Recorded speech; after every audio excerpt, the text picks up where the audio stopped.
Ah, Ujú. sí, nos hablaba que es un derecho positivo, porque sus normas son ciertas y verdaderas, porque las emiten los estados, ¿verdad? También nos hablaba que es un derecho nacional, porque se encuentra en el interior de un país para ser aplicable a toda la población. También nos hablaba de derecho prejudicial, porque se forma prejuicios.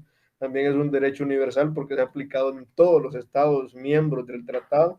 Y también es un derecho interno, que ahí parecía que como que había cierta contradicción porque estábamos hablando de un derecho internacional, pero también nos dice que una de las características es un derecho interno por el hecho de que en algunos casos no remite a la ley interna. Entonces, hay elementos que nos parecerían confusos si no los estudiáramos bien. Y también nos hablaba que es un derecho adjetivo porque nos señala cuál es el derecho aplicable, un derecho particular porque siempre existe un interés particular. Ahí también cuando nos hablaba que es el derecho espacial porque se aplica en los estados donde sean invocadas sus normas y un derecho público, ¿verdad? Que cualquiera puede acudir a sus normas sin discriminación. Sí, es cierto. Pues, Y no sé si qué más ustedes se aprendimos? acuerdan. Bueno, hablamos también sobre el código de Bustamante. En clase se mencionó que el código de Bustamante constituye el primer intento por codificar el derecho internacional para lo que era América Latina y el Caribe. También incluso anoche se mencionó en la clase de las exposiciones que el código de Bustamante se divide en 4 libros.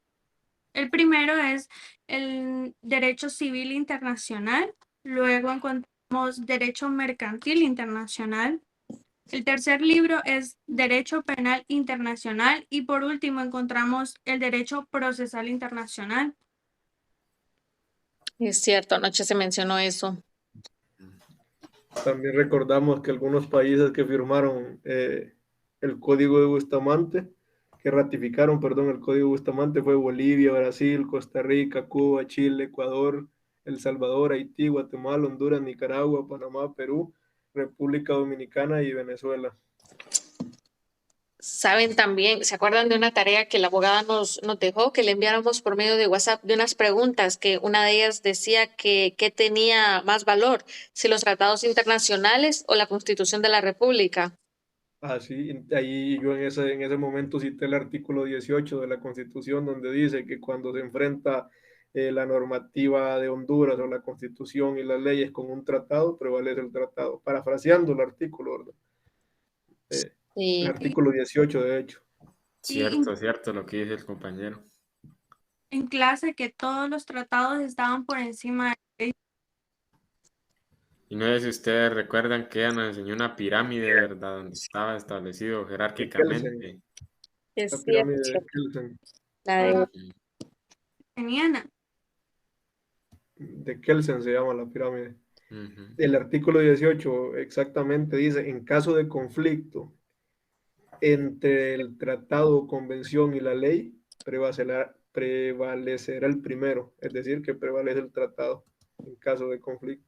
Y recuerden que también para ratificar un convenio internacional, pues en el Congreso se analiza que no sea contraria a la Constitución de la República de dicho convenio, ¿verdad? Entonces casi nunca siento que hay ese conflicto entre la Constitución y el tratado. saben que al principio yo trataba de confundirme entre derecho internacional privado y derecho internacional público. Incluso llegué a equivocarme en las portadas de las tareas, Ajá, ¿por qué? porque yo confundía las dos clases. O sea, al inicio uno que viene así de la nada, sin entender los derechos, tanto público como internacional, uno tiende a confundirse. Entonces, a mí me pasó, fui una de las que me pasó y me tocó pedirle disculpas a la abogada porque en la portada iba el nombre de la otra abogada que me daba derecho internacional público. También Así que, recuerdo, no sé si ustedes se claro, acuerdan creo que esto es de las últimas tareas de las últimas clases que tuvimos, donde hablaba la abogada, creo que la compañera Ashley lo dijo, sobre lo que eran los principios y los factores que sí los mencionó ella. Bueno, creo que fue el día que tenía, bueno, que estaba cayendo donde ella vive, una gran tormenta, que se le cortaba bueno, un solo revolú con esa clase porque ella estaba cayendo una gran tormenta y sí hablamos de los factores del derecho internacional privado, Ujú, cierto, cierto. cierto. que era parece que era el sociológico, el económico, el tecnológico y, si más no me equivoco, el jurídico. Factor economía, el país, peso económico, ¿verdad? O sea, Esos, sí, esos, donde tecnológico que nos ayuda a todos los instrumentos de comunicación y todo eso, ¿verdad? sí, de la tecnología y las cuestiones Ah, legales, todo eso. sí, cierto, cierto. También citaba otros principios como la autonomía de la voluntad, donde ayuda a regir más que todo las conductas individuales, ¿verdad? Y también tocamos la ley de migración y extranjería, que es bien importante para cuestiones de naturalización en Honduras, luego de cumplir ciertos requisitos que esta ley establece para extranjeros. Y recordamos, ¿verdad?, la nacionalización con la diferencia de naturalización. Que nacionalización es cuando se nace dentro del país y naturalización es cuando llego a cumplir los requisitos para obtener más que todo la naturalización o ser hondureño por naturalización y no por nacimiento, ¿verdad? Que es otras personas que acceden a la nacionalidad. Es cierto. Sí, Creo que cierto. tuvimos un caso que uno de los compañeros presentó, ¿verdad? Sobre para nacionalizar o adoptar un hijo, algo así era, ¿va? De los videos Ajá. que No, y presentamos también, de los casos internacionales. sí, también hubo el caso también para naturalizarse en Honduras, que hubo una exposición de eso. Es También las cierto. diferencias entre corporación, fundación, asociación. Nos mencionaba que la corporación es creada con fines de lucro, la fundación creada para ayudar a la población y la asociación es creada con o sin fines de lucro. Es cierto.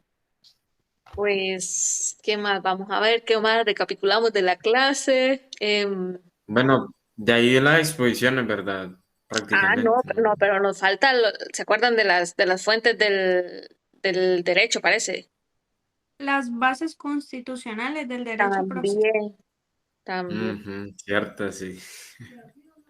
Ajá. está dividido en categorías, en estructuras, Ujú, en centro, en opuestos binarios, en equilibrio, autorreferencia y la última base era las reglas del juego. La autopoesis también mencionaba, ¿verdad? Ah, Que es la sí, capacidad de adaptabilidad de elementos en nuestro sistema. Entonces, la capacidad de adaptabilidad del derecho internacional privado. ujú. Ustedes mencionaron lo de una pirámide, pero no recuerdo si eran, Es en un esa triángulo. pirámide era donde se ubicaba la Constitución, que primero estaba arriba, esa es, ¿verdad? Sí, sí, no, Exacto, sí. más que todo mencionaba como un triángulo, constitución, Ajá. convenios y tratados, que, que como que se autorrelacionaban y en sí al final era como que cuál está arriba. Y el debate pues jurídicamente se mantiene incluso, al final no, es como que no está resuelto, porque algunos juristas dicen que la constitución está sobre todo y otros que los convenios. Y los que defienden los convenios es por el artículo 18 que dice que prevalece el convenio, pero los que defienden la constitución dicen que no está sobre los convenios porque para aprobar el convenio se revisa la constitución. Entonces el debate pues se mantiene todavía. Exacto. Y Sí, pues yo por último creo que lo último que vimos con la abogada fue lo de las exposiciones del código, el famoso código de Bustamante, ujú. Sí. que creo Y que ahí, a algunos de los compañeros sí les dio guerra el bendito código de Bustamante. Por lo que logramos ver, bueno, por lo que logré ver yo ayer, creo que a más de algún grupo pues tuvo problemillas ahí pequeños con el código. Sí, sí, tuvieron complejidad. Pero es cuestión de leerlo, ¿verdad? Y tratar de interpretarlo, buscar los términos que uno tal vez desconocidos para uno en Sí. ese momento, pero ya buscándolo uno termina comprendiendo el artículo. Exacto, y como dice usted, sobre todo leer. Así Ajá, es. sí. El famoso código de Bustamante. Bueno, Interesante libro ese. yo siento que sí aprendimos mucho en esta clase realmente. Sí, Tenemos hombre. una buena base para La verdad que sí. continuar. Yo siento que aprendí también y sobre todo pues la temática de la abogada de dar la clase. Sí, muy buena didáctica, la verdad que Clara ella al momento de explicar muy cada término, puntual. ¿verdad? Sí, no, y lo bonito es bueno, por lo que yo observaba en pantalla, que ella pues tenía sus apuntes, sus notas, Muy preparada, sí. sí, y un orden de la clase. Exactamente. Pues fue un éxito. Ojalá nos diera otra clase La en verdad que otro sí, momento. yo volvería a meter más clases con ella. Sí, hombre, yo también volvería a meter clases. Pues creo que ha sido nuestro debate de la clase, de lo que hemos aprendido, abogada. Espero pues poder haber entendido los términos y el conocimiento de su parte extendido hacia nuestra persona. Ha sido un placer y un gusto la impartición de la clase de su parte. No sé, mis Bueno, compañeros si saludos. tienen más palabras para decirle. Bueno, sí que aprendí, bueno, en lo personal aprendí mucho realmente. Me cayó bastante bien usted, la clase, muy preparada, previamente se notaba que se preparaba mucho para dar la clase, entonces eso es lo que al final uno se lleva, ¿verdad? La perspectiva que se lleva de que quien nos está impartiendo la clase, pues le apasiona de cierta manera y eso es lo que a uno al final le llena y se aprende de eso. No, pues yo sin palabras, la mera verdad. Nada, excelente, abogada. Pues la felicito y espero que siga así. Bueno, esta es mi segunda clase con la abogada. Pucha, ¿y qué otra clase da? Da Derecho Mercantil. Oh, Muy buena. La verdad, siempre he tenido la misma temática para trabajar. Y creo que es bueno la forma en la que ella da la clase, de que podamos hacer incluso las tareas en la misma hora. Creo que es algo que nos beneficia a todos. Y ella en lo personal se prepara bastante para dar cada clase. Así que si da otra clase, me gustaría volver a llevarla con ella. por dos, por dos. Sí, Bueno, compañeros, ha sido un gusto y un placer haber llevado esta clase con ustedes y Bueno, trabajar sobre igual, todo en grupo. bueno, saludos compañeros, compañeras, un gusto. Nos ok. Pues vemos en gracias una a próxima todos. clase. Saludos. Buenas noches.